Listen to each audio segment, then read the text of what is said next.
Située sur la façade atlantique au nord-ouest du Maroc, Rabat est un carrefour entre l'Europe et l'Afrique.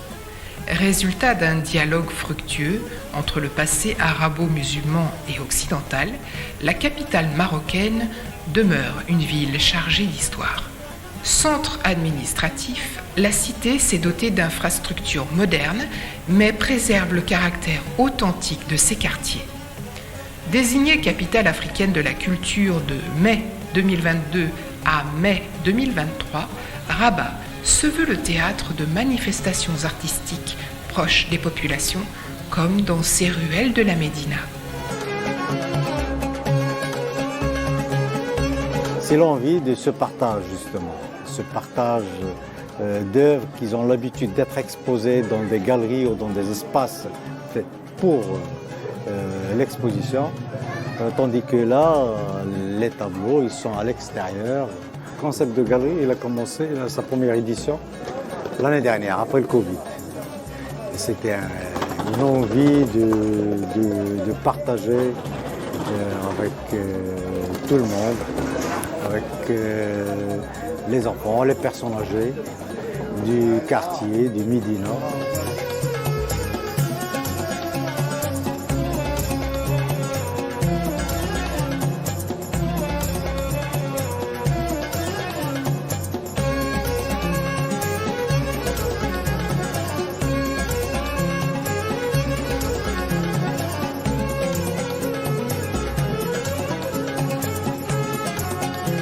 Deuxième agglomération du pays après Casablanca, Rabat se transforme depuis quelques années en centre d'affaires éco-responsable. Ville impériale, Rabat offre également de nombreux sites historiques à découvrir. L'emblématique esplanade de la Tour Hassan et du mausolée Mohamed V, le musée d'art moderne et contemporain ou le fleuron de l'architecture coloniale avec la cathédrale Saint-Pierre. Cette diversité patrimoniale et culturelle se traduit également avec Afrifata, le Festival international des jeunes talents qui célèbre sa 3e édition au théâtre Mohamed V. Principalement dédié à l'univers du textile, Afrifata rassemble des créateurs venus de divers horizons. L'objectif principal, de valoriser son ADN. Parce que les jeunes qui sont défilés hier, c'était leur ADN. Je ne leur ai pas imposé un thème, c'est raconte-nous ton histoire. Ils ont tous une histoire différente à la mienne. Ils ont tous une éducation différente à la mienne. Mais il y a une chose qui nous a tous regroupés, c'est qu'on a tous des valeurs communes. Juste aujourd'hui, le frein réel, c'est comment pouvoir aider ces jeunes à pouvoir produire une quantité moyenne et pouvoir l'explorer, l'emmener et pouvoir l'exposer à l'international. C'est ça en réalité de faire des acteurs économiques. C'est pas juste venir faire des paillettes et un concours. Il faut les aider derrière à entreprendre, à se responsabiliser, à savoir ce que c'est la réalité de la vie. Parce que certains n'ont aucun sens sur ce que c'est réellement la vie et l'importance de l'argent. C'est de trimer.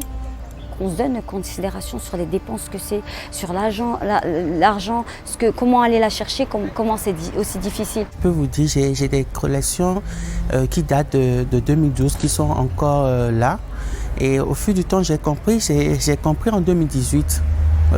Malheureusement et heureusement, en 2018, j'ai compris qu'il faut présenter, en même temps, il faut s'exprimer, oui, il faut faire de la haute couture, il faut rester dans l'extravagance, mais en même temps, il faut présenter des choses que les gens peuvent vraiment porter. Une fois qu'on propose des choses portables, je pense que ça passe crème. Mais quand on présente des trucs vraiment artistiquement, il faut ramener deux artistiques dedans, mais il ne faut pas que la collection soit tout au long artistique. comment je fais? Si quand un promoteur me demande de présenter une collection artistique, je leur demande de m'accompagner, c'est-à-dire la matière, tout ce qu'il faut, et puis je sais que bon voilà, j'ai quand même rentabilisé, j'ai pas investi pour rien. Sinon, quand c'est un défilé comme Afrifata par exemple, moi je m'exprime, mais je reste quand même je suis prêt à porter, je fais un petit mélange, et tout ce que ces mannequins ont porté, c'est des choses qu'on peut vraiment porter dans la vie, que ce soit dans la ville, que ce soit dans les galas, que ce soit dans les invitations, ainsi de suite. Rythmé de tables rondes avec des experts des métiers de la mode, Afrifata envisage des partenariats avec des organisations et des entreprises engagées auprès de la jeunesse, à l'instar de la délégation émirati, soucieuse de tisser des liens avec les jeunes talents du continent africain.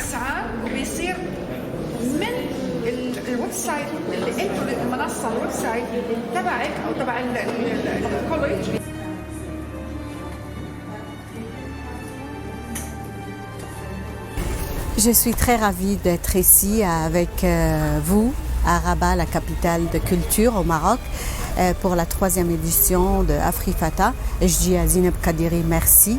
Vraiment, cette initiative ou ce festival qu'elle a fait pour la 3e fois est magnifique. Je vois tant de jeunes Africains qui ont des talents, qui ont un rêve, ils sont en train de construire leur rêve, un grand élan sur une belle atmosphère. Déjà, je vois l'unité, l'amour, le respect, l'enthousiasme. Et ça, c'est l'image qu'elle a reflétée Zineb Kadiri avec Afrifata au Maroc. Deuxièmement, j'étais très ravie. Je lui dis merci de me mettre une marraine. Et je viens de Dubaï, fondatrice de I Am Africa aussi. Peut-être on a la même vision pour Mama Africa, mais en même temps, elle, Zineb, elle a fait l'impossible et l'incroyable. Elle a fait la main en main d'englober l'Union africaine au Maroc, le pays de tolérance et de la paix et de l'amour, par cette mission. Et c'est une vision qui était aussi mise par Sa Majesté Mohamed VI. Donc, nous, aujourd'hui, chaque Africain est concerné. Et chaque Africain est les Mama Africa. Et chaque Africain, comme Zineb, si on fait la même chose, on n'a pas besoin de personne. On a besoin de nous-mêmes, l'unité, la solidarité, l'amour, la paix. Et il faut toujours avoir une vision, le succès. Et le succès, ça ne se fait pas par moi ou toi ou lui.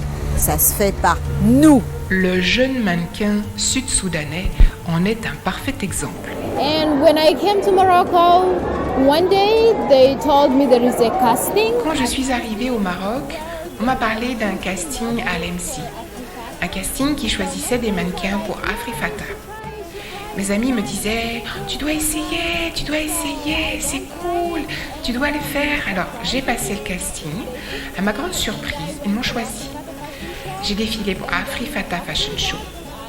Après ça, j'ai posé pour des photographes pendant le Fashion Show et ils ont pris pas mal de photos de moi. On m'a demandé si je connaissais Instagram et j'ai répondu que non, pas vraiment. J'ai donc ouvert un compte sur Instagram pour y poster quelques clichés. Je pensais que ça allait s'arrêter là, mais mon amie m'a fait rentrer dans l'agence de mannequins où elle travaille, parce qu'elle-même aussi, elle est mannequin.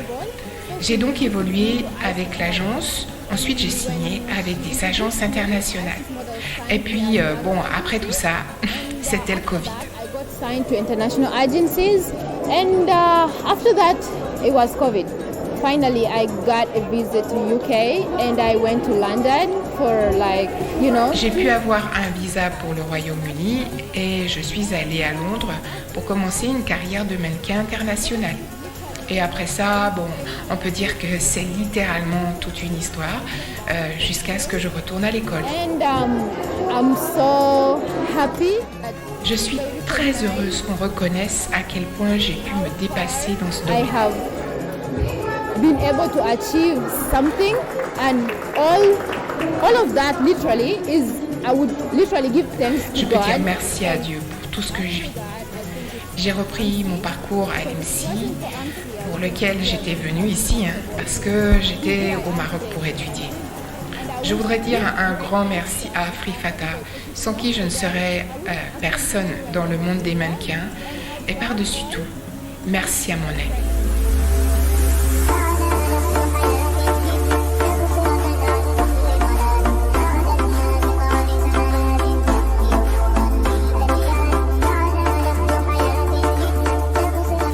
Source d'opportunités et d'inspiration, le Maroc accueille bon nombre de stylistes, comme la jeune québécoise tombée amoureuse du continent africain.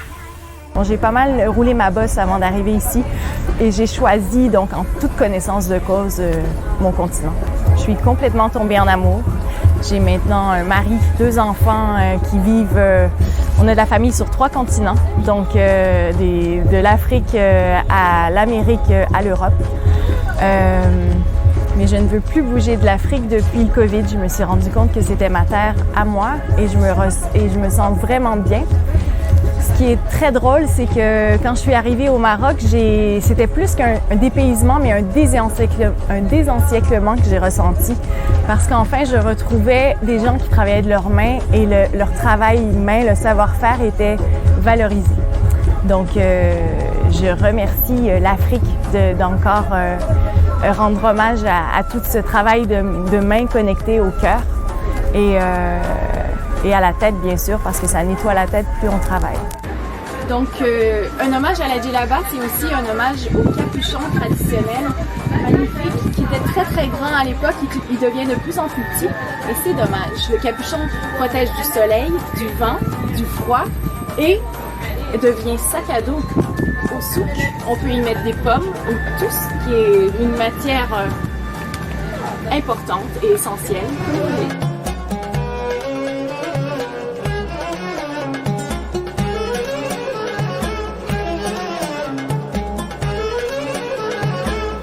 Rabat ne finit jamais de provoquer des émotions, surtout à l'approche de la Casbah des Oudayas. Cette citadelle fortifiée défie l'océan, protège l'entrée de l'Oued Boregreg et cache en son sein les fameux jardins andalous.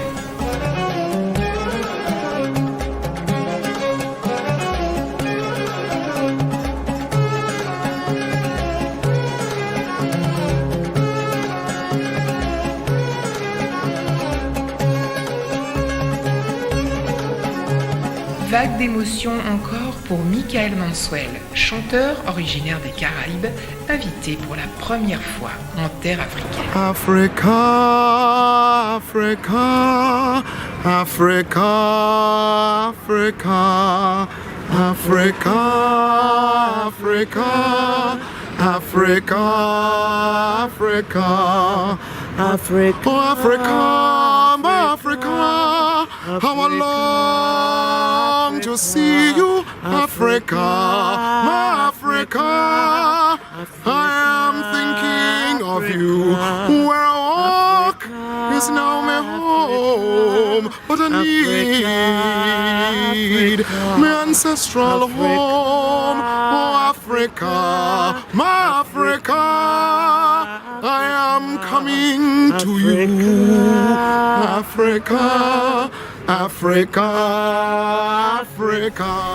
Plateforme des musiques du monde, Visa for Music s'est donné pour mission de favoriser la création de partenariats entre les différents acteurs des domaines culturels et techniques de la musique.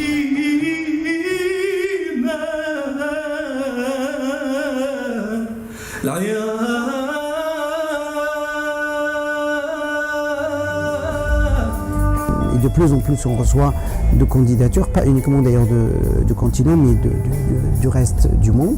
Nous donnons une grande partie, une grande place à l'expression musicale africaine dans sa diversité, à la fois linguistique, lusophone, anglophone, francophone, arabophone, mais également dans ses expressions qui vont du traditionnel, musique actuelle, musique électro. Organisé depuis presque 10 ans, Visa for Music compte pas moins d'1,5 million de spectateurs.